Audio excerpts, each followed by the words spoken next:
So yeah, hi everyone. My name is VSM sir. Today we will learn spoken English. आज की जो हमारी journey है इसमें हम आज के हमारे इस वीडियो में हम स्पोकन इंग्लिश को थोड़ा जानने की कोशिश करेंगे। हम हमारे स्पोकन इंग्लिश को थोड़ा इम्प्रूव करने की कोशिश करेंगे और देखते हैं कि कितने इसमें फैक्टर होते हैं, कितनी तरीके से हम सीख सकते हैं और कितना आसान वे हो सकता है कि स्पोकन इंग्लिश को एक हमारी स्पीकिंग इंग्लिश को बेहतर करने के लिए। Got it? चलिए तो मैं स्टार्ट करूंगा फर्स्ट टॉपिक से। हमारा टॉपिक है हमारा स्पोकन इंग्लिश।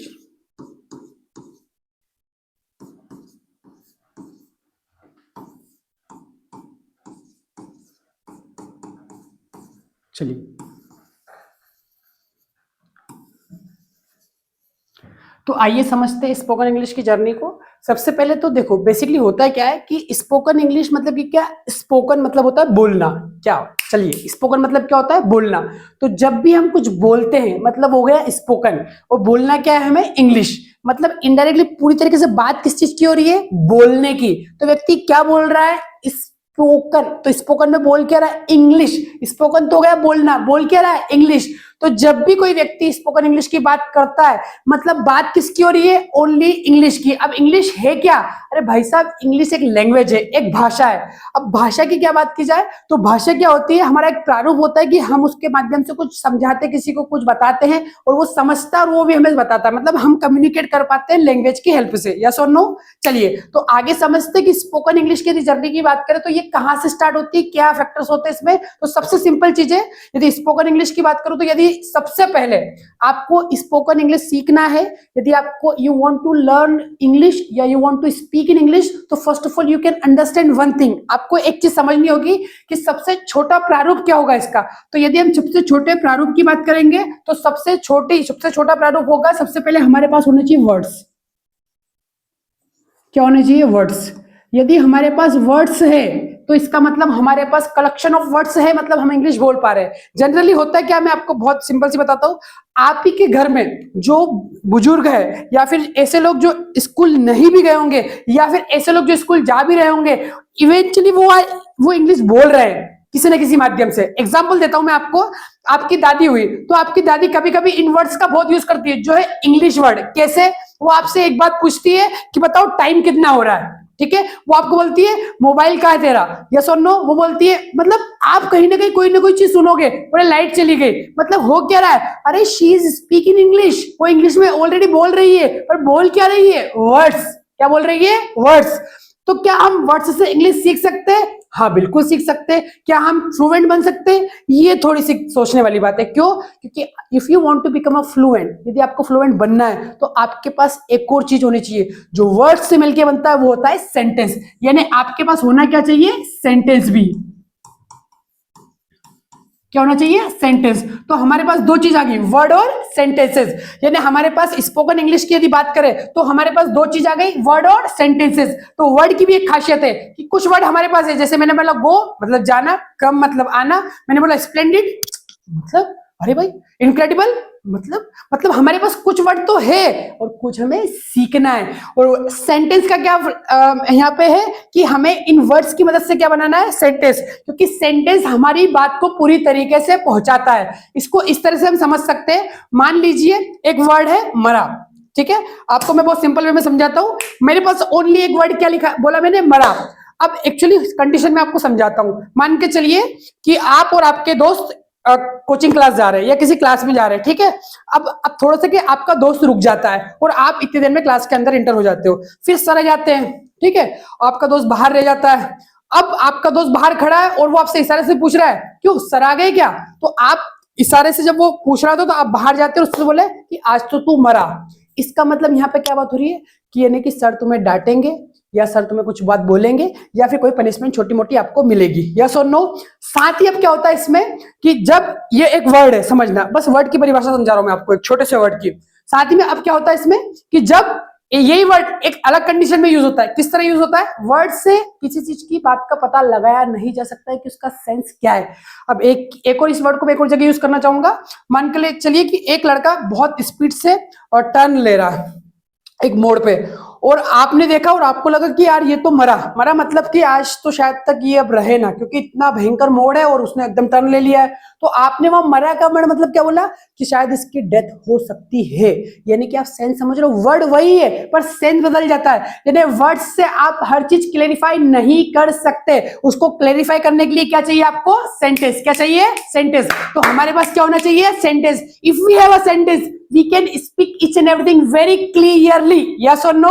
चलिए, तो हमारे पास क्या होना चाहिए, सेंटेंस, यस और नो। तो सर करना किस चीज पे काम है, आपको सिर्फ सेंटेंस मेकिंग पे काम करना है। यानी कि हम जितने अच्छे से सेंटेंस बना पाएंगे, यानी कलेक्शन ऑफ सेंटेंसेस हमारे पास होंगे, और वी हैव मेनी वर्ड्स, यदि हमारे पास वर्ड्स भी होंगे तो वी कैन फ्लुएंट, हमारी इंग्लिश अच्छी निकलेगी, we can better in English, थोड़ा सा हम बेहतर होंगे इंग्लिश में। तो हमें चाहिए क्या, अभी हमें सबसे ज्यादा फोकस करना है, वो करना है सेंटेंस पे। तो हम सीखेंगे सेंटेंस मेकिंग। क्या सीखेंगे भाई साहब, सेंटेंस मेकिंग। आपका पूरा ध्यान यही होना चाहिए। चलो जाते हम, तो हमारा अब मेन टॉपिक हो गया सेंटेंस मेकिंग।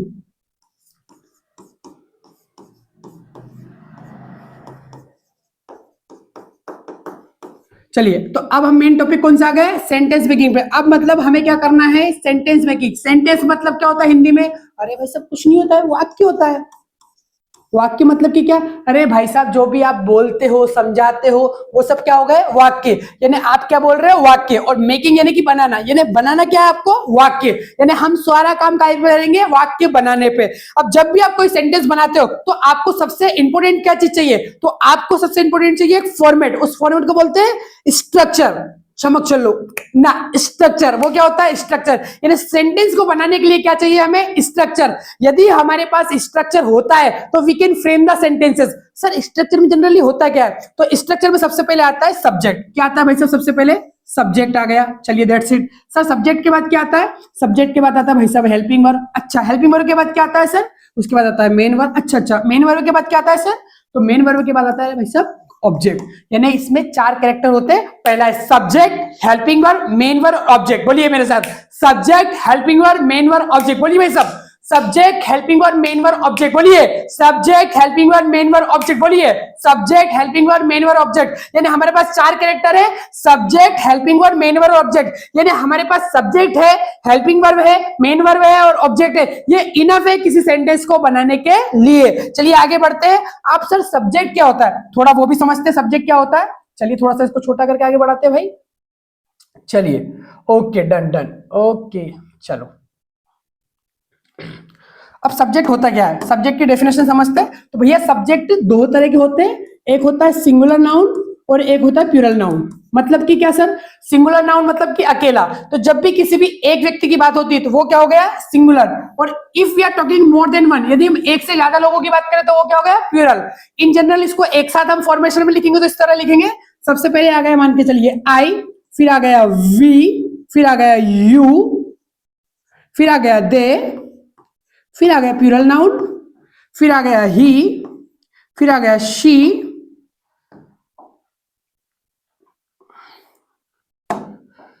फिर आ गया इट, और फिर आ गया सिंगुलर नाउन। डन, ये हो गया हमारे सब्जेक्ट, यस और नो। अब आगे बढ़ते हैं। सब्जेक्ट तो ये हमारा हो गया, ये हमारा पूरा प्लूरल का सेक्शन हो गया, ये वाला हमारा प्लूरल का सेक्शन हो गया, यस और नो। और ये हमारा हो गया सिंगुलर का सेक्शन, ये हमारा सिंगुलर का सेक्शन हो गया। 2 सेक्शन हो गया हमारे पास, एक प्लूरल का और एक सिंगुलर का। चलिए आगे बढ़ते हैं अब अपन, अब देखते हैं अपन सर हेल्पिंग वर्ब। अब अपना मोटा मोटा कहा जाएगा हेल्पिंग वर्ब पे। थोड़ा हेल्पिंग वर्ब को समझते हैं अपन। अब हेल्पिंग वर्ब क्या होता है, अरे भाई सब सिंपल सी चीज है। हेल्पिंग वर्ब जो हेल्प करे, किसको, वर्ब को। अरे क्या हेल्प करेगी, अरे कुछ नहीं करेगी भाई साहब, उसका टाइम बताएगी बस। क्या बताएगी, टाइम। मतलब सर टाइम मतलब कि क्या, अरे भाई साहब हेल्पिंग वर्ब का मतलब ये होता है कि वो सेंटेंस में टाइम डिसाइड करेगी कि सेंटेंस प्रेजेंट का है, पास्ट का है या फ्यूचर का है। एक एग्जांपल से समझाता हूं, इससे आपको बेहतर अंडरस्टैंडिंग होगी। मैं एक एग्जांपल लिखता हूं आपके सामने, समझना जरा। चलिए, एक एग्जांपल है, मैंने बोला he is playing cricket, he is playing cricket. एक और एग्जांपल मैंने बोला, ही प्लेइंग क्रिकेट। चलिए एक और एग्जांपल ऐसे लिख देता हूं मैं, ही प्लेइंग क्रिकेट। अब यहाँ पर 3 सेंटेंस है, ही प्लेइंग क्रिकेट, ही प्लेइंग क्रिकेट, ही प्लेइंग क्रिकेट। अब हम आइडेंटिफाई कैसे करेंगे कौन सा प्रेजेंट का है, कौन सा पास्ट का है, कौन सा फ्यूचर का है? तो इस सेंटेंस में प्रेजेंट, पास्ट और फ्यूचर जानने के लिए भी क्या लगानी पड़ेगी? Helping verb. तो मैंने पहले ही बोला हेल्पिंग वर्ब क्या बताएगी आपको? टाइम। यानी सेंटेंस में जो चीज प्रेजेंट, पास्ट और फ्यूचर डिसाइड करते हैं वो क्या कहलाएगी? हमारी हेल्पिंग वर्ब। यानी कि जब कभी भी हम किसकी बात करेंगे? हेल्पिंग वर्ब की, तो भाई साहब वो बताएगी क्या? टाइम। यानी जब सेंटेंस प्रेजेंट का है, पास्ट का है या फ्यूचर का है, वो कौन डिसाइड करेगा भाई साहब? Helping verb. तो मैंने बोला ही इज, मैं जैसे ही इसमें इज लगाऊंगा, हेलो क्या बोला भाई साहब मैंने? Hello hello hello. जैसे मैंने क्या लगाया इसमें? इज, यानी सेंटेंस प्रेजेंट का है। मैंने जैसे ही इसमें लगाया वाज, मतलब सेंटेंस का है? पास्ट का है। और जैसे मैंने लगाया इसमें विल, हेलो क्या लगाया भाई साहब? विल, और विल के साथ लगाया बी, तो ये क्या होगा? फ्यूचर का। यानी इज यानी प्रेजेंट, वाज यानी पास्ट, और विल यानी कि फ्यूचर। यानी कि जब भी मैं इसमें हेल्पिंग वर्ब लगाऊंगा वो अपने आप में क्या बताएगा? टाइम, कि सेंटेंस प्रेजेंट का है, पास्ट का है या फिर फ्यूचर का है। तो अब आपको ये डिसाइड हो गया होगा, ये आपको पता लग गया होगा कि जब भी मैं टाइम की बात करूंगा मतलब वो क्या बताएगा? प्रेजेंट, पास्ट और फ्यूचर। एक बार बोल दीजिए मेरे साथ, प्रेजेंट, पास्ट और फ्यूचर। चलिए सबसे पहले आ जाते हैं टॉपिक क्या है भाई साहब अपना? अरे सिंपल सी बात है भाई साहब, टॉपिक सिंपल सा है। टॉपिक है स्पोकन इंग्लिश। क्या है भाई साहब? Spoken English. स्पोकन इंग्लिश में सबसे पहले क्या है? वर्ड्स। दूसरा क्या है? सेंटेंस। वर्ड्स मतलब कि क्या? शब्द, कुछ हमारे पास है, कुछ हमें सीखना है। और सेंटेंस मतलब कि क्या? अरे किसी भी तरीके से जब हम कोई चीज एक्सप्रेस करते हैं, हमें किसी से कोई कम्युनिकेट करना है, जब दो लोगों को आपस में बातचीत करना है, तो क्या चाहिए? अरे सेंटेंस चाहिए। If we have a sentence, यदि हमारे पास सेंटेंस होता है तो हम कम्युनिकेट कर पाते हैं इजीली। यस और नो?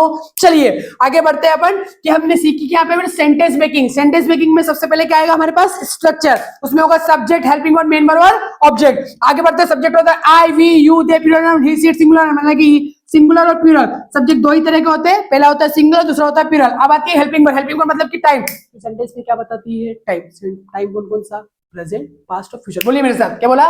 प्रेजेंट, पास्ट और फ्यूचर। ये मैंने लिखा टाइम। चलिए टाइम में अपन ने लिखा यहां पे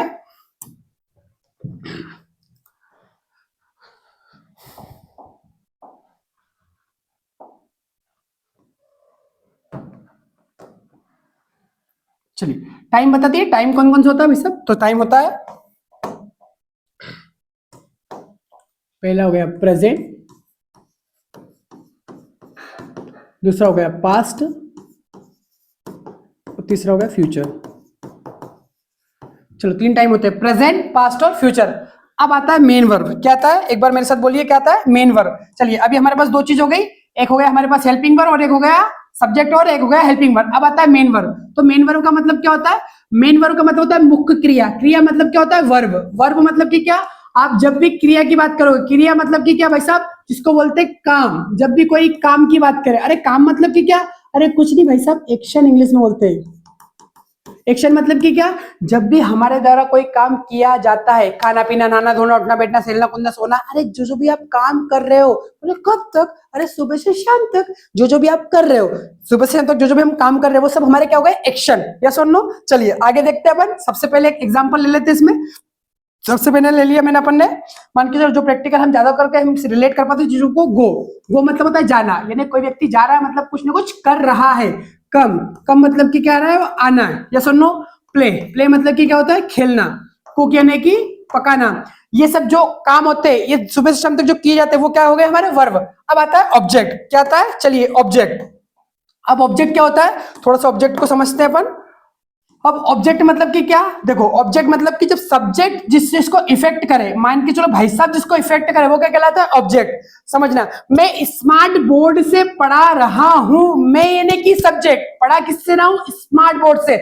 मेरे द्वारा इफेक्ट किस पे हो रहा है? स्मार्ट बोर्ड पे। मैं बोर्ड पर लिख रहा हूं, लिख किस पे रहा हूं? बोर्ड पर। इफेक्ट कौन हो रहा है? बोर्ड। यानी कि मेरे द्वारा किया गया काम जिसको इफेक्ट करे, वो क्या कहलाता है? ऑब्जेक्ट। अब देखो सब्जेक्ट की बहुत सिंपल सी डेफिनेशन है। मैंने बोला राम बाजार जा रहा है, अब मैंने बोला सब्जेक्ट क्या है? राम।